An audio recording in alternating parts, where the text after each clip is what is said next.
I'm also very much just looking for people who are authentic, good, honest people.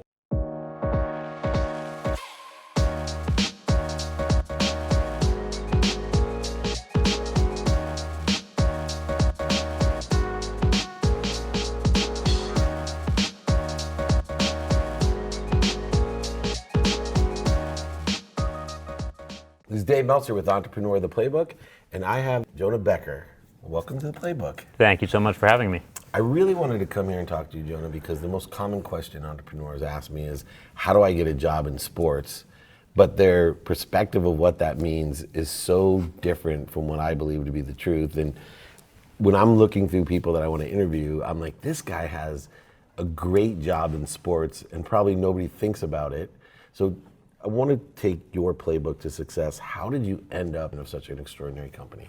Yeah, I mean, I think part of it is a passion for design and making things that I've had from a very young age, and that was largely inspired by my mom, who was a graphic designer and surrounded me with art supplies growing up. And so I've always been passionate about drawing, building things, and then on the other side is an interest in sport and fitness and health, and just being involved, whether in individual sports, team sports, all the way up through college, and even now, you know, as an adult and as a father, having children and wanting to instill those values of health and fitness and eating well and taking care of yourself. And so Fitbit is also just for me a really nice combination of those two personal passions in a way to contribute and bring those values to people out in the world. As we're both parents of teenagers, when you were a teenager and people would ask you, so what do you want to do? Did you have an idea if you had a dream job? What was it? I was always actually interested in design and knew that I wanted to pursue that, but I also knew that it can be a very focused discipline from an academic standpoint. It can be almost trade school-like. Mm-hmm. And so I did go and get an undergraduate degree that was much more broad, and a part of it is wanting to play college sports and do the social thing and everything that was involved with that. But I knew that I had an interest. Now, what I learned as a professional in the design industry is that there's a world of opportunity. I mean, even within industrial design, which is the field in which I was trained, you can do anything from designing furniture and lighting to designing sporting goods, and whether that's things like running shoes, ski equipment, other sports equipment, consumer electronics. And so there's a really broad range of opportunities. And that doesn't even get into the world of like, well, are you doing a graphic designer? Are you a web designer? Are you an architect?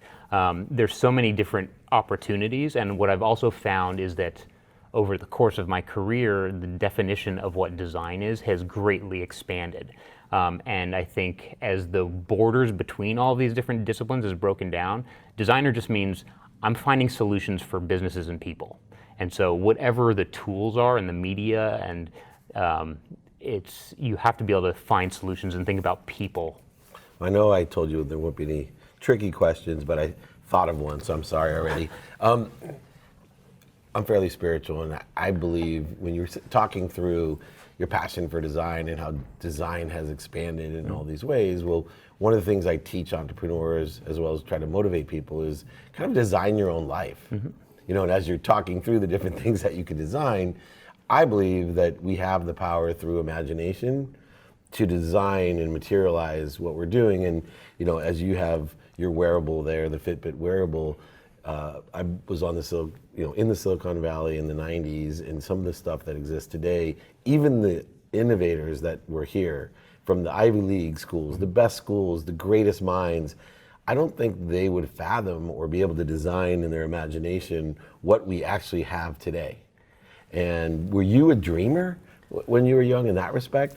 Yeah, absolutely. And I think part of it is just thinking more about the human experience and what you want to enable, and part of being a designer versus someone who's sort of oriented more in the tools and the technology and what it enables that day.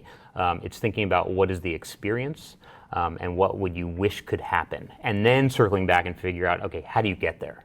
And I think there's so much in science fiction, whether that's in film or in books, and there's so much that happens there that actually I find one of the things I find very exciting about it is that it's in many ways predictive of where things could go. Sometimes that could be dystopian, sometimes it could be very positive, but I think they are rooted in sort of forecasting where technology could take us. And so I think design is very much similar, where it's thinking about, at Fitbit, what are the health experiences that I want people to have? We're in this sort of brave new world of wearables and connection to the body, and giving people more information about their health. Like, we know more about people's health than they would on their own, and how we bridge that and provide value and think about, okay, 5 years, 10 years from now, what could that be? But then figuring out, okay, how do we take the first step or the first 2 steps towards that? It's interesting because Fitbit has that vision, and as you go from wearables to insertables to replaceables, which is where my mind as an entrepreneur goes as an investor. I wouldn't know how to do what you do, but I know that's going to be the trend of Fitbit, that someday I believe you'll have a Fitbit arm, a replaceable arm, and it'll do a whole bunch of things. But in the same respect, as a designer and looking at those technologies, there has to be a point where there's a pragmatic side to it, right, as a business. Absolutely. There's only so much you can do. The expensive R&D, you have to balance with actual marketing, distribution, and pragmatic business side. How did you, I would say, how did you align? Because you are a dreamer, most designers are dreamers, but then you're sitting in with a CPA or an accountant, and people are like, hey, this is a great idea, but we live in the real world. Yeah. Was there ever those types of conflicts? Oh, absolutely. I mean, but part of it is establishing an organization that supports dreaming, right, and supports the idea of getting 10% towards a dream. And so, for example, my team that's focused on hardware and software design, we also partner a lot with our advanced research team that is doing. So together we can do all these things where it's like, what is possible in terms of like getting information from a human and helping people, whether that is hardware innovation, software innovation in terms of algorithms and from our sensors. But pairing that with a roadmap of hardware and software services, I think is where the real kind of amazing innovation happens. Because I can look at, for example, continuous heart rate. Go back 10 years, that wasn't something. I mean, you got your heart rate a couple times a year. Most people, a couple times a year when you visit the doctor. And if you were a serious athlete and you were wearing a chest strap, you got it on your runs or during other workouts. And now we've created this space in between kind of this consumer space and the healthcare space, where people are now much more informed and empowered to impact their health, because we are providing both the information, but I also think looking forward, much more guidance and opportunities to act upon that information. It's interesting because I do a lot of business coaching, and the one thing I like about my Fitbit is it's like an accountability partner. I believe in consistent behavior, that the way the human body works with the mind and even the soul or the unconscious is a continual process of the cellular memory going to the neural pathways, going into an unconscious energy, or genetics even can be activated. And Fitbit to me is a key accountability partner. I was on a panel, and really bright people, except for me, and it was funny because everyone was giving great business advice. How to stay in business, how to raise money, and the last question was, what's the best piece of advice that you could give? And the woman from, the executive from HBO, she had the best advice. It was, find something, an exercise that you love to do that you can do your whole life. And that's what Fitbit truly allows you to do. It's an accountability partner of hey, we have to move, and here's our results of the movements that you're taking during the day. Just the first company to figure out how many steps that you take. Yeah, and I think to me, accountability is a big part of our discussion here, and I think part of it is things that we can provide to an individual one-to-one, which is providing the information like you've achieved this amount of steps today and you're almost at your goal this much farther, or hey, you haven't moved this hour, and we give you a nudge 10 minutes and say let's keep moving throughout the day. So is that accountability and that sort of value that we have being on the wrist and in this very sort of visible spot. I think there's another element, which is the social element, right? And a lot of people with health and fitness find more motivation doing it as a group. So if we look at our platform, we have things like challenges where you can challenge your friends and family, and we know that people who are part of challenges average 2,000 steps more a day.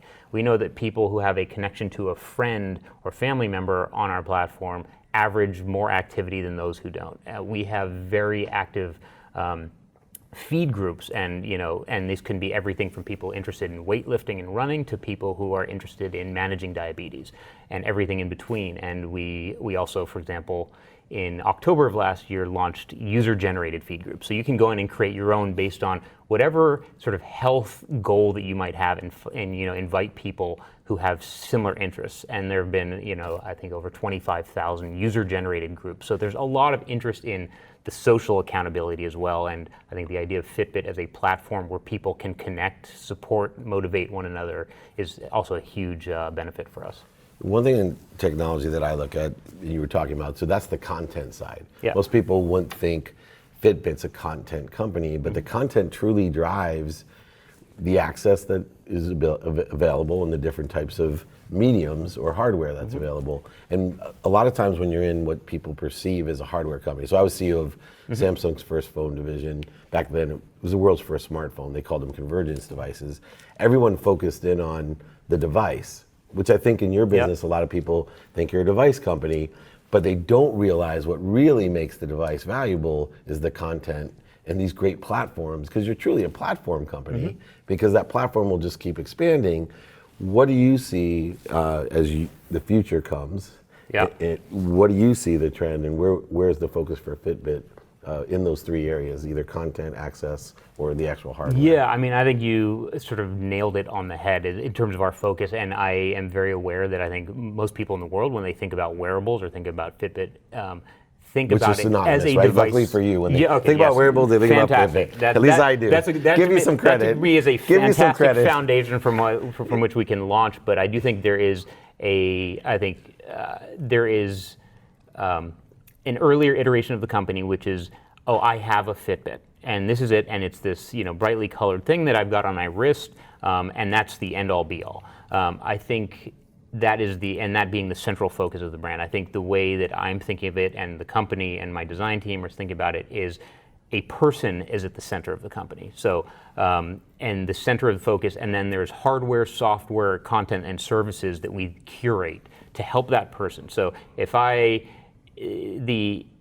this idea of being on the Fitbit platform versus having a Fitbit. And I think what that means is that, when someone comes to Fitbit, it's, hi, Jonah, welcome.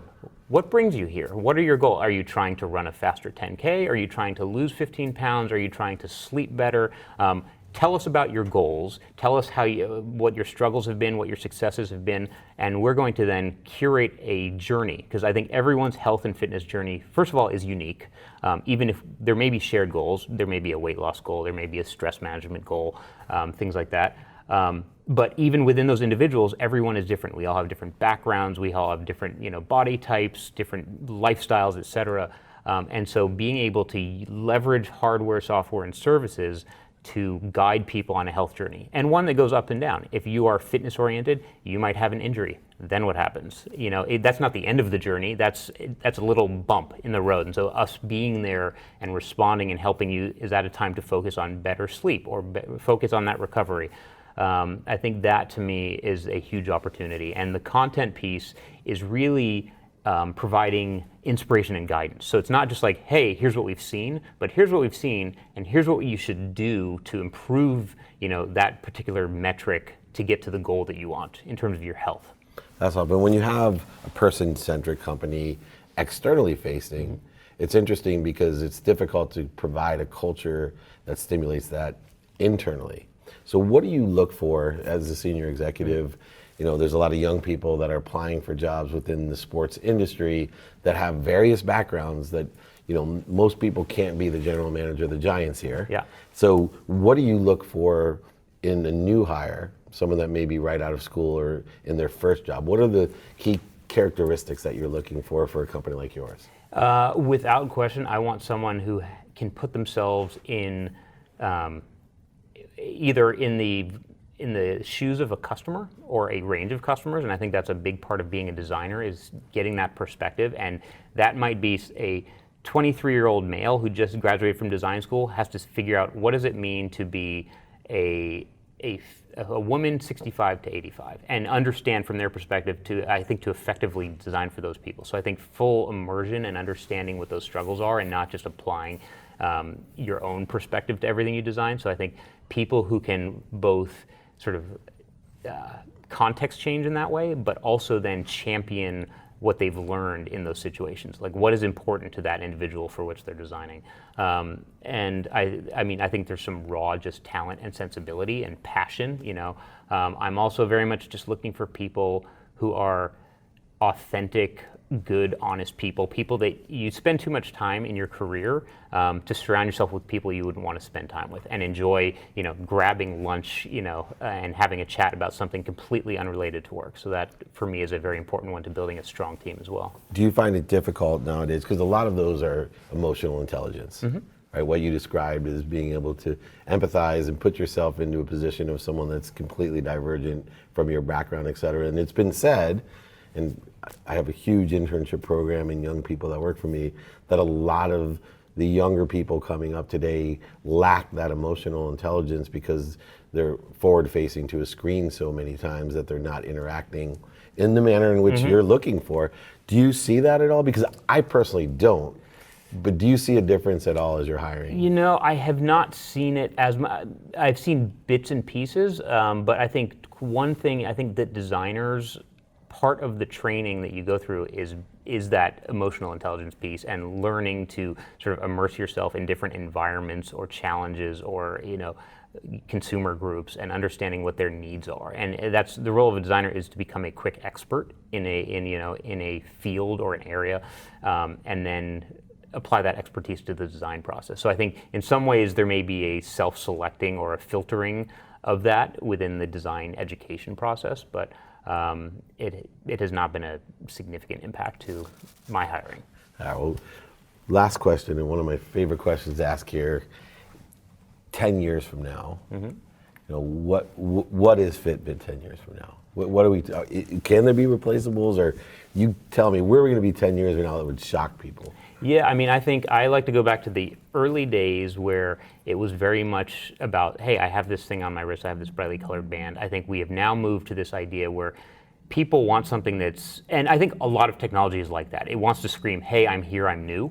And then once that technology becomes mainstream, then there's a desire to say, like, okay, now I just want it to integrate with me. It's not, you know, and so I think we are sort of in that phase of wearables where people want something that kind of works with what else they're wearing, you know, can, you know, play nicely with jewelry, can look like a watch without drawing too much attention, can you know, through whether that's accessories and ways that you change clock faces, be modifiable throughout the day so it looks different when I'm on a runner at the gym versus when I'm at the office.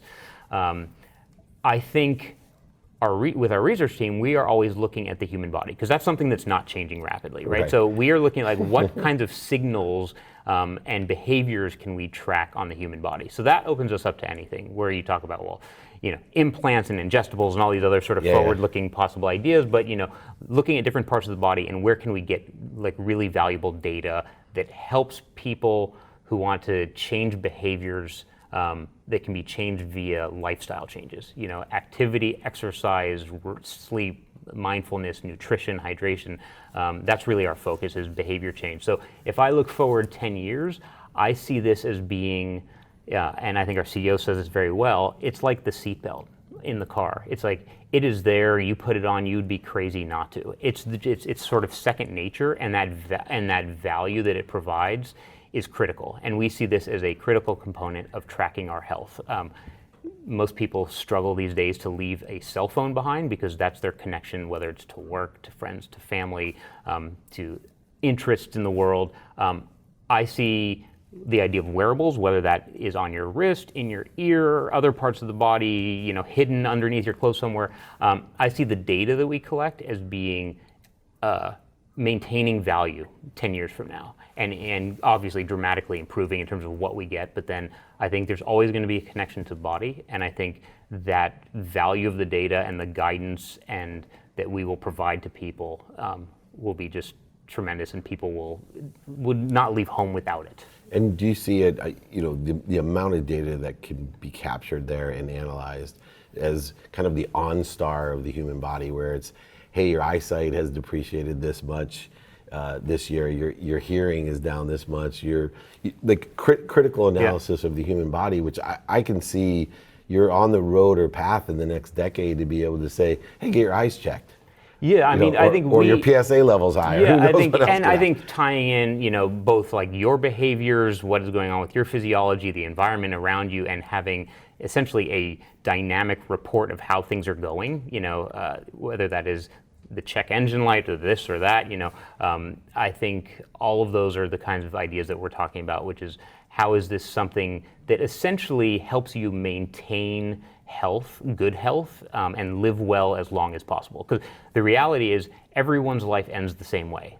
The question is how, so I think what we're trying to say is like, if you graph the curve, it's like at some point you're healthy, and then at some point, you die and life is over. So the question is how can you maintain sort of vitality, energy, ability to do all the things you love as long as possible, and that is our goal. And that is a great goal. I would say, don't want to be the richest man in the cemetery, but it'd be nice to live a long, healthy life and it just end one day. Yeah. A lot better. Well, Jonah, it certainly was a pleasure. I learned you, a Dave. ton. I'm sure the entrepreneurs do. This is one of the best jobs in sports. You wouldn't think about it, better than working for the Giants. This is Jonah Becker with Dave Meltzer, here with Entrepreneurs, the Playbook.